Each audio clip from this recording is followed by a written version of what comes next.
ইয়া ইলাহি রোজ হাসরে থাকবে না মোর পাশে কে, শাফাতের আশায় তখন প্রিয় নবীর সঙ্গ চাই। আলহামদুলিল্লাহি রাব্বিল আলামিন ওয়াসসালাতু ওয়াসসালামু আলা সাইয়্যিদিল মুরসালিন আম্মা বা'দ ফাআউযু বিল্লাহি মিনাশ শাইতানির রাজীম বিসমিল্লাহির রহমানির রহিম। আসসালাতু ওয়াসসালামু আলাইকা ইয়া রাসূলুল্লাহ, আসসালাতু ওয়াসসালামু আলাইকা ইয়া হাবিবাল্লাহ, আসসালাতু ওয়াসসালামু আলাইকা ইয়া নবিয়াল্লাহ ওয়া আলা আলিকা ওয়া সাহাবিকা ইয়া নূরাল্লাহ। মাদানী চ্যানেলের দর্শক শ্রোতা, দুরূদ শরীফ অনেক ফজিলত ও বরকত লাভের মাধ্যম। এর অনেকগুলো ফজিলতের মধ্যে একটি ফজিলত হচ্ছে দুরূদ শরীফ পাঠ করার দ্বারা আল্লাহ তাআলার সন্তুষ্টি অর্জন হয়। যেমন ক্বালা রাসূলুল্লাহ সাল্লাল্লাহু তাআলা আলাইহি ওয়া আলিহি ওয়াসাল্লাম, মান সাররাহু আন ইয়ালকাল্লাহু আযজা ওয়া জাল্লা গাদান রাদিয়ান ফালইউকসির আস-সালাতা আলাইয়া। অর্থাৎ যে ব্যক্তি এ কথা পছন্দ করে যে আল্লাহ তাআলা এর মহান দরবারে পেশ হবার সময় আল্লাহ তাআলা তার উপর সন্তুষ্ট হয়ে যাবেন, তবে তার উচিত আমার উপর বেশি পরিমাণে দুরূদ শরীফ পাঠ করা। মাদানী চ্যানেলের দর্শক শ্রোতা, যদি আমরা আল্লাহ তাআলার সন্তুষ্টি অর্জন করতে চাই, আল্লাহ তাআলার নৈকট্য অর্জন করতে চাই, নবী করিম রউফুর রহিম সাল্লাল্লাহু তাআলা আলাইহি ওয়া আলিহি ওয়াসাল্লামের ভালোবাসায় বিভোর হতে চাই, তাহলে আমাদেরকে নবী করিম সাল্লাল্লাহু তাআলা আলাইহি ওয়া আলিহি ওয়াসাল্লামের ভালোবাসা অন্তরে রেখে বেশি থেকে বেশি দুরূদ শরীফ পড়তে হবে। দৈনন্দিন আমলে দুরূদ শরীফের অভ্যাসকে নিজের ভিতর গড়ে তুলতে হবে, যেন একদিনও আমাদের এমন না হয় যা দুরূদ শরীফ শূন্য। আমরা যেন প্রতিদিন দুরূদ শরীফ পাঠ করি, এতে আল্লাহ তাআলা সন্তুষ্ট হবেন, নবী করিম সাল্লাল্লাহু তাআলা আলাইহি ওয়া আলিহি ওয়াসাল্লামের ভালোবাসা অর্জন হবে। সাল্লু আলাল হাবিব সাল্লাল্লাহু তাআলা আলা মুহাম্মদ সাল্লাল্লাহু তাআলা আলাইহি ওয়া আলিহি ওয়াসাল্লাম। মাদানী চ্যানেলের দর্শক শ্রোতা, নিয়ত খুবই গুরুত্বপূর্ণ। কারণ যখন আপনি কোনো জায়েজ কাজের পূর্বে নিয়ত করেন আর বেশি থেকে বেশি নিয়ত করেন, তখন এর সওয়াব আরো বৃদ্ধি পায়। এই জন্য আমাদের উচিত আমরা যেন প্রত্যেক কাজের পূর্বে কিছু ভালো ভালো নিয়ত করে নিই। যেহেতু আজকে ইলমের দিনের আলোচনা করব, তো আমরা শুরুতে কিছু ভালো ভালো নিয়ত করে নিই। আল্লাহ এবং তার প্রিয় হাবিব সাল্লাল্লাহু তাআলা আলাইহি ওয়া আলিহি ওয়াসাল্লামের সন্তুষ্টির উদ্দেশ্যে বলবো এবং শুনবো। যা শুনবো সম্ভব হলে তা নোট করে নিব, নিজে আমল করব এবং অপরের নিকট পৌঁছে দিব। মাদানী চ্যানেলের দর্শক শ্রোতা, মহান আল্লাহ তাআলা আমাদেরকে সৃষ্টি করেছেন। আল্লাহ তাআলা সূরা আনআমের আয়াত নং 2 এ ইরশাদ করেন, হুয়াল্লাযী খালাকাকুম মিন তিন। কানজুল ঈমানের অনুবাদ, তিনিই হন যিনি তোমাদেরকে মাটি হতে সৃষ্টি করেছেন। আল্লাহ তাআলা পারা 30 এ সূরা আলাকের আয়াত নং 1 ও 2 এ আরো ইরশাদ করেন, ইকরা বিসমি রাব্বিকাল্লাযী খালাক খালাকাল ইনসানা মিন আলাক। অর্থাৎ পড়ুন আপনার প্রতিপালকের নামে, যিনি সৃষ্টি করেছেন মানুষকে রক্তপিণ্ড থেকে সৃষ্টি করেছেন। আল্লাহ তাআলা এই আয়াতে কারিমার মধ্যে আমাদেরকে জানিয়ে দিয়েছেন যে আল্লাহ তাআলাই আমাদেরকে সৃষ্টি করেছেন, আর আল্লাহ তাআলা মানুষকে রক্তপিণ্ড থেকে সৃষ্টি করেছেন। আল্লাহ তাআলা এত দয়াবান যে আমাদেরকে শুধু সৃষ্টি করেননি, সৃষ্টি করার সাথে সাথে আমাদের জীবন যাপনের জন্য যা যা প্রয়োজন দুনিয়াতে সবকিছু দিয়ে দিয়েছেন। আল্লাহ তাআলা ইরশাদ করেন, হুয়াল্লাযী খালাকা লাকুম মা ফিল আরদি জামিয়া। কানজুল ঈমানের অনুবাদ, তিনি যিনি তোমাদের জন্য সৃষ্টি করেছেন যা কিছু পৃথিবীতে রয়েছে। আল্লাহ তাআলা এই সব কিছু আমাদের জীবন যাপন সহজ করে তোলার জন্য সৃষ্টি করেছেন। আল্লাহ তাআলা পৃথিবীতে আমাদেরকে রিজিকও দান করেন। আল্লাহ তাআলা সূরা জারিয়াতের আয়াত নং 58 তে ইরশাদ করেন, ইন্নাল্লাহা হুয়ার রাজ্জাকু যুল কুওয়াতিল মাতিন। কানজুল ইমানের অনুবাদ, নিশ্চয়ই আল্লাহ মহান রিজিক দাতা, শক্তিশালী, ক্ষমতাবান।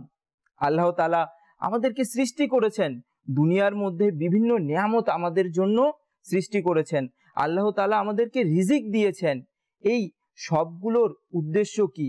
আল্লাহ তাআলা দুনিয়াতে আমাদেরকে কোন উদ্দেশ্যে পাঠিয়েছেন, কি উদ্দেশ্যে আমাদেরকে সৃষ্টি করেছেন, দুনিয়ার মধ্যে আমাদের করণীয় কি, এই সম্পর্কে আল্লাহ তাআলা সূরা জারিয়াতের আরেকটি আয়াতে ইরশাদ করেন, কানজুল ইমানের অনুবাদ, এবং আমি জিন ও মানব এতটুকুর জন্যই সৃষ্টি করেছি যে আমার ইবাদত করবে।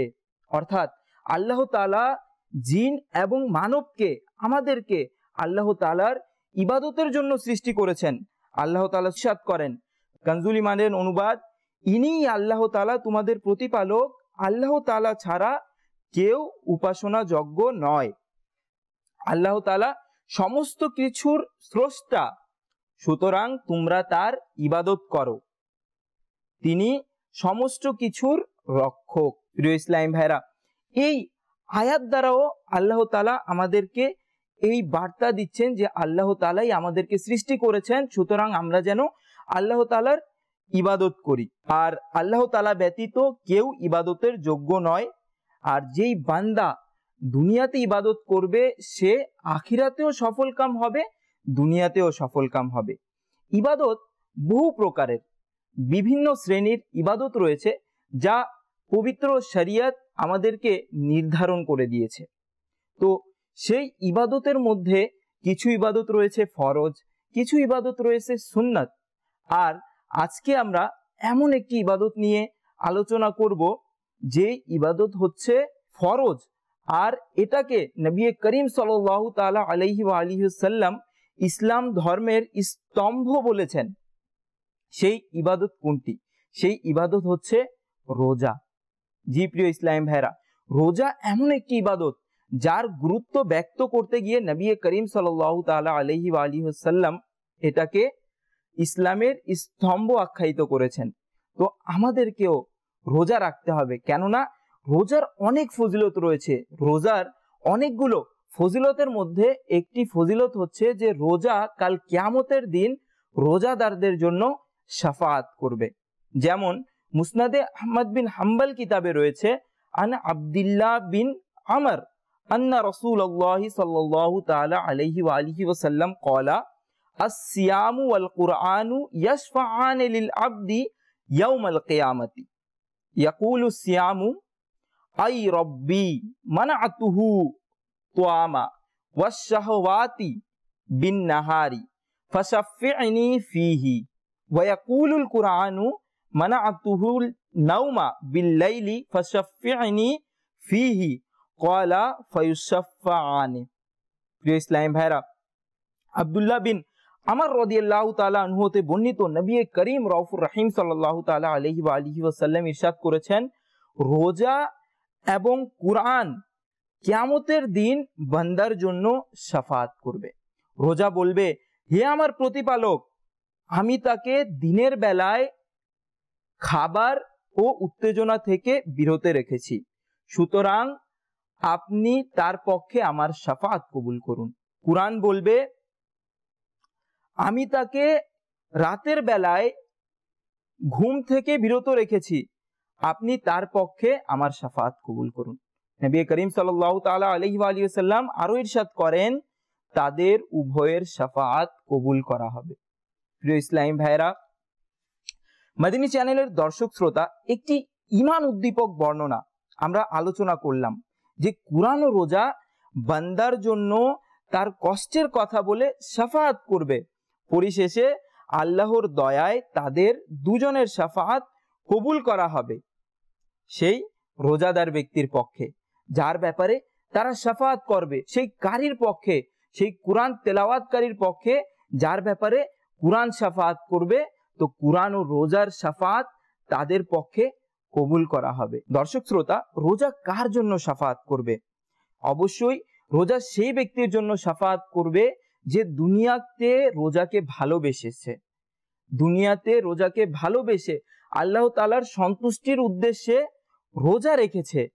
আমরাও যদি রোজার শাফাত অর্জন করতে চাই, জান্নাতে যেতে চাই, আমাদেরকে রোজা রাখতে হবে।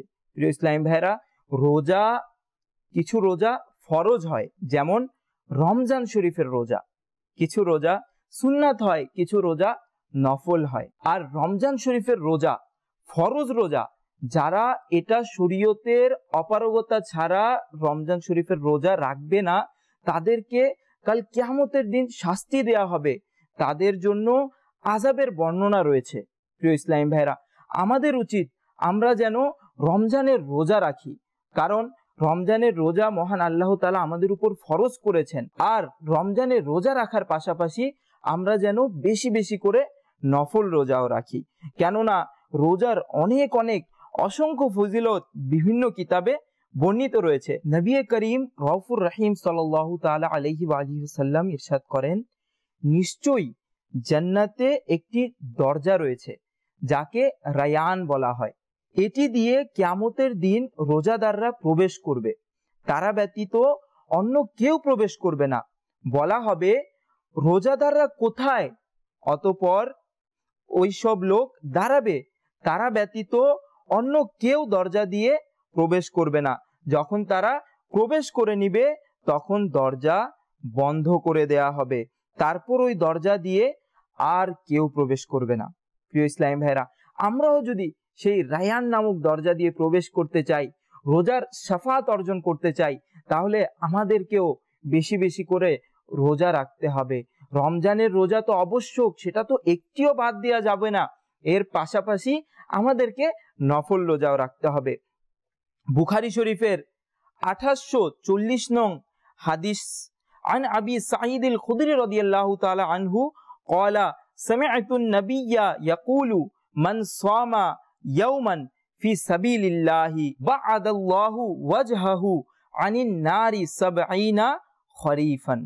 অর্থাৎ আবি সাঈদ খুদরি রাদিয়াল্লাহু তাআলা আনহু হতে বর্ণিত, তিনি বলেন, আমি নবী করিম সাল্লাল্লাহু তাআলা আলাইহি ওয়া আলিহি ওয়াসাল্লামকে ইরশাদ করতে শুনেছি, যে ব্যক্তি আল্লাহর রাস্তায় একদিন রোজা রাখলো, আল্লাহ তাআলা তার চেহারাকে জাহান্নাম থেকে 70 বছর দূরত্বে রাখবে। প্রিয় ইসলাম ভাইরা, রোজার কতই না মহান এবং কতই না বড় বড় ফজিলত, যে যদি কেউ রোজা রাখে তাহলে আল্লাহ তাআলা তাকে জাহান্নাম থেকে অনেক দূরে করে দিবেন। রোজা দিয়ে গুনাহেরও ক্ষমা হয়, রোজার মাধ্যমে গুনাহও ক্ষমা হয়। দাওয়াত ইসলামের প্রতিষ্ঠাতা আমির আহলে সুন্নাত হযরত মাওলানা আবু বিলাল মোহাম্মদ ইলিয়াস আত্তার কাদেরী রাজভী দামাত বারাকাতুমুল আলিয়া নিজের লিখিত গ্রন্থ ফয়জানে রমজানে এই হাদিস শরীফ লিপিবদ্ধ করেন যে নবী করিম রউফুর রহিম সাল্লাল্লাহু তাআলা আলাইহি ওয়া আলিহি ওয়াসাল্লাম ইরশাদ করেন, যে রমজানের রোজা রাখলো এবং এর সীমাবদ্ধতাকে জানলো, আর যে বস্তু থেকে বিরত থাকা উচিত তা থেকে বিরত ছিল, তবে যাহা কিছু গুনাহ পূর্বে করেছিল তার কাফফারা হয়ে গেল। যদি আমরাও আমাদের গুনাহ ক্ষমা করাতে চাই, তাহলে আমাদেরকে রমজান শরীফের রোজা রাখতে হবে। আমরাও যদি কাল কিয়ামতের আযাব থেকে বাঁচতে চাই, তাহলে আমাদেরকে রমজানের রোজা রাখতে হবে। রোজা হচ্ছে শরীরের যাকাত। ইবনে মাজাহ শরীফের হাদিস, আন আবি হুরায়রাতা ক্বালা ক্বালা রাসূলুল্লাহ সাল্লাল্লাহু তাআলা আলাইহি ওয়া আলিহি ওয়াসাল্লাম লিকুল্লি শাইইন যাকাতুন ওয়া যাকাতুল জাসাদি আস-সাওমু। অর্থাৎ প্রত্যেকটি বস্তুর যাকাত রয়েছে, আর শরীরের যাকাত হচ্ছে রোজা।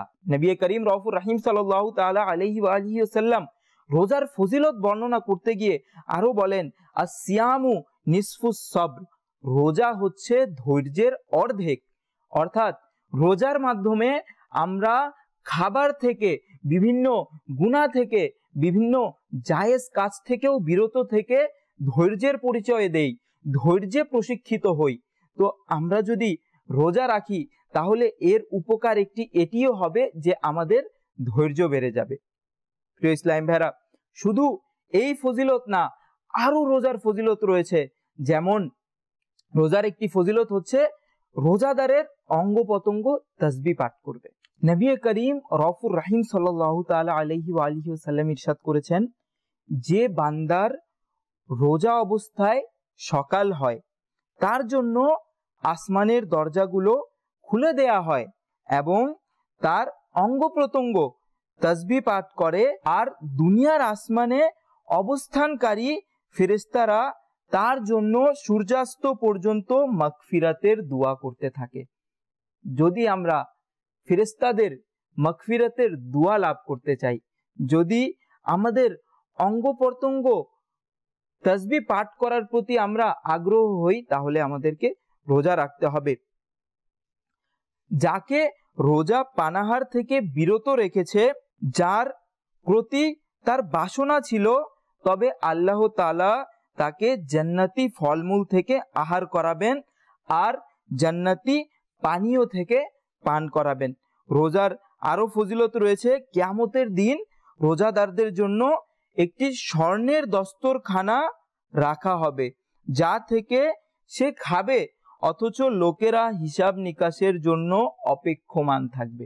প্রিয় ইসলামী ভাইরা, সেই কিয়ামতের বিভীষিকাময় দিনেও রোজাদাররা সুখে থাকবে, আনন্দ থাকবে, আল্লাহ তাআলা প্রদত্ত দস্তরখানায় খাবার খেতে থাকবে, যখন অন্যান্য ব্যক্তিরা হিসাব নিকাশের চিন্তায় বিভোর থাকবে, কষ্ট থাকবে। যদি আমরাও এই মহান ফজিলত আল্লাহ তাআলার এই দয়া অর্জন করতে চাই, তাহলে আমাদেরকেও রোজার প্রতি ভালোবাসা বাড়িয়ে দিতে হবে। প্রিয় ইসলামী ভাইরা, রোজাদারদের ঘুমানো ইবাদত এবং তার নীরবতা হলো তাসবিহ পাঠ করা, আর তার দোয়া কবুল ও তার আমল গ্রহণযোগ্য হয়ে থাকে। প্রিয় ইসলামী ভাইরা, রোজার আরো ফজিলত বর্ণনা করতে গিয়ে নবী করিম রউফুর রহিম সাল্লাল্লাহু তাআলা আলাইহি ওয়া আলিহি ওয়াসাল্লাম ইরশাদ করেন যে আল্লাহ তাআলার সন্তুষ্টি অর্জনের জন্য একদিনের রোজা রাখলো, আল্লাহ তাআলা তাকে জাহান্নাম থেকে এত দূরে রাখবেন যেমন একটি কাক যে তার শৈশব থেকে উড়তে আরম্ভ করে অবশেষে বুড়ো হয়ে মারা যায়। প্রিয় ইসলামী ভাইরা, এমন আরো অসংখ্য ফজিলত নবী করিম রউফুর রহিম সাল্লাল্লাহু তাআলা আলাইহি ওয়া আলিহি ওয়াসাল্লাম রোজার ব্যাপারে ইরশাদ করেছেন। রোজার রাখলে দুনিয়াতেও মানুষ কৃতকার্য হয়, দুনিয়াতেও এর ফল ভোগ করতে পারে, কারণ রোজা মানুষকে সুস্বাস্থ্যবান বানিয়ে তোলে। রোজা আমরা অনেকেই আছি যারা ডায়েট কন্ট্রোল করি, বিভিন্ন কিছু করি, না খেয়ে থাকি, কম খাই। আমরা তারাও যদি এগুলো না করে আল্লাহ তাআলার সন্তুষ্টির উদ্দেশ্যে নবী করিম সাল্লাল্লাহু তাআলা আলাইহি ওয়া আলিহি ওয়াসাল্লামের অনুসরণ করে রোজা রাখতে শুরু করে দেই, তাহলে আল্লাহ তাআলার দয়ায় আমাদেরও শরীর রোগ বালা থেকে হিফাজতে থাকবে। প্রিয় ইসলামী ভাইরা, যদি আরো বেশি রোজা সম্পর্কে তথ্য জানতে চান, তাহলে মাকতাবাতুল মদিনা কর্তৃক প্রকাশিত কিতাব ফয়জানে রমজান আপনারা মাকতাবাতুল মদিনা থেকে নিতে পারেন, যেটার মধ্যে নফল রোজার ফজিলত, ফরজ রোজার ফজিলত এবং রোজা সম্পর্কিত অসংখ্য মাসলা বর্ণিত রয়েছে। আল্লাহ তাআলা আমরা যা শুনেছি তার উপর আমল করার এবং অন্যের নিকট পৌঁছে দেওয়ার তৌফিক দান করুক। সাল্লু আলাল হাবিব সাল্লাল্লাহু তাআলা আলা মুহাম্মদ সাল্লাল্লাহু আলাইহি ওয়া আলিহি। ইয়া ইলাহি, রোজ হাসরে থাকবে না মোর পাশে কে, শাফাতের আশায় তখন প্রিয় নবীর সঙ্গে